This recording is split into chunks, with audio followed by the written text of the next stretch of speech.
ایک چیز اور آپ کے سامنے رکھنا چاہتی ہوں، رکوع میں تلاوت کرنا منع ہے۔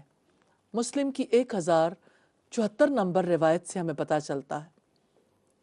پھر رکوع سے سر اٹھانا اور اطمینان سے بالکل سیدھا کھڑا ہونا حضرت مالک بن حویرث کی روایت سے ثابت ہے۔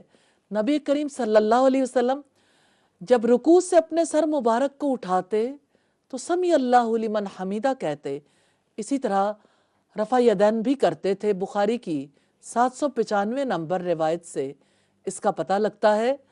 پھر رکوع کے بقدر طویل قیام کرنا بھی ثابت ہے۔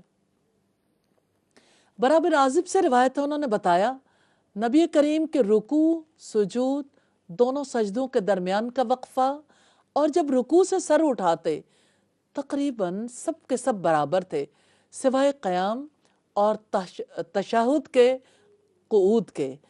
بخاری کی 792 نمبر روایت ہے۔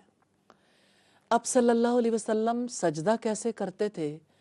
پہلے دونوں ہاتھ زمین پر رکھتے، پھر دونوں گھٹنے، پھر پیشانی اور ناک۔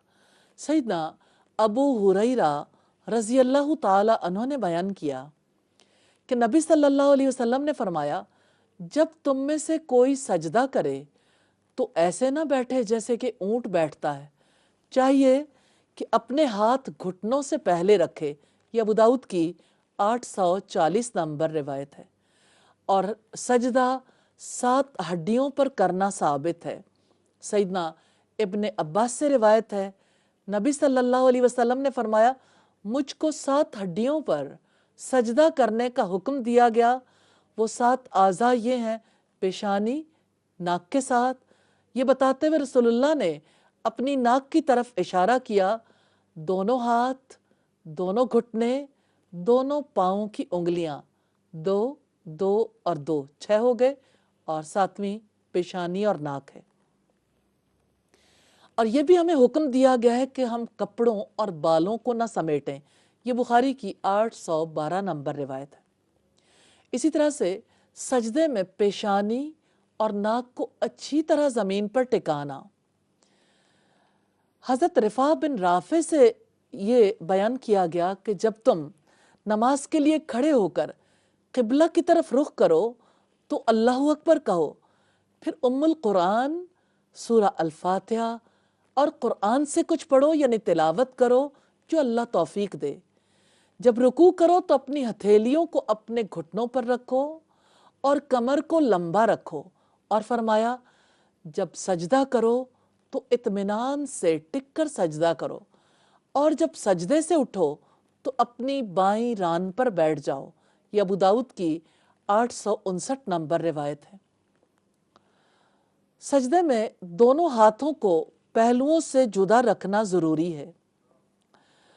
سیدنا ابو ہریرہ بیان کرتے ہیں، رسول اللہ صلی اللہ علیہ وسلم اپنے سجدے میں یہ کہا کرتے تھے، اللہم اغفر لی ذنبی کلہ دقہ و جلہ و اولہ و آخرہ و علانیتہ و سرہ۔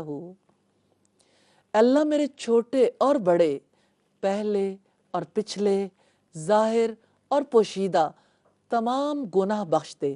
مسلم کی 1084 نمبر روایت ہے۔ دعائے سجدہ کے بارے میں رسول اللہ حکم دیتے تھے کہ خوب اچھی طرح گڑ گڑا کر دعا مانگا کرو، اور فرماتے تھے اس کی قبولیت کا یقین رکھو۔ اسی طرح سے جلسہ ہے، یعنی 2 سجدوں کے درمیان آپ صلی اللہ علیہ وسلم یہ دعا کیا کرتے تھے، اللہم اغفر لی وارحمنی وعافنی واہدنی وارزقنی۔ ابن عباس روایت کرتے ہیں رسول اللہ 2 سجدوں کے درمیان پڑھا کرتے تھے، اے اللہ مجھے بخش دے، مجھ پر رحم فرما، مجھے ہدایت دے، مجھے عافیت سے رکھ اور مجھے روزی عطا کر۔ ابو داؤد کی 850 نمبر روایت ہے۔ اسی طرح جلسہ استراحت یعنی 2 سجدوں کے بعد آپ صلی اللہ علیہ وسلم تھوڑی دیر ضرور بیٹھتے تھے، اور ہم دیکھتے ہیں کہ آپ صلی اللہ علیہ وسلم جب تشہد میں بیٹھتے تو آپ تشہد کے بعد درود پڑھتے، اور پھر آخر میں دعائیں پڑھنا آپ سے ثابت ہے۔ آخری تشہد اگر 2 رکعت میں ہے یا اسی طرح سے 4 رکعت کا ہے، کس طرح سے تشہد میں پڑھیں گے؟ التحیات للہ والصلوات والطیبات السلام علیک ایہا النبی ورحمۃ اللہ وبرکاتہ السلام علینا وعلی عباد اللہ الصالحین اشہد ان لا الہ الا اللہ واشہد ان محمدا عبدہ ورسولہ۔ بخاری کی 831 نمبر روایت سے یہ ثابت ہے۔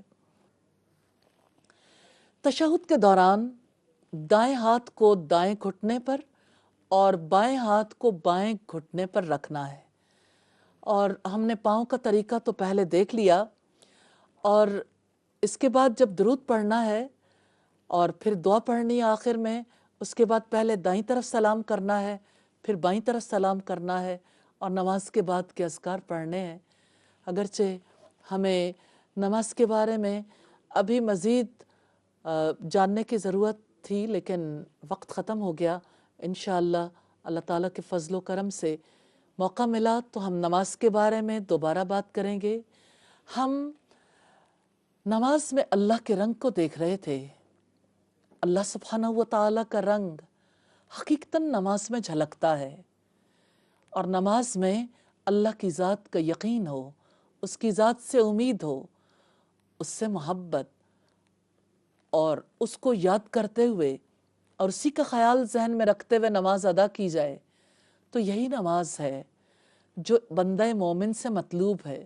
یہی نماز ہے جو بندے کو برائی اور بے حیائی سے روکتی ہے۔ اللہ تعالیٰ سے دعا ہے ہمیں ایسی نماز ادا کرنے کی توفیق عطا فرمائے جس سے وہ راضی ہو جائے۔ سبحانک اللہم وبحمدک نشہد ان لا الہ الا انت نستغفرک ونتوب الیک۔ السلام علیکم ورحمۃ اللہ وبرکاتہ۔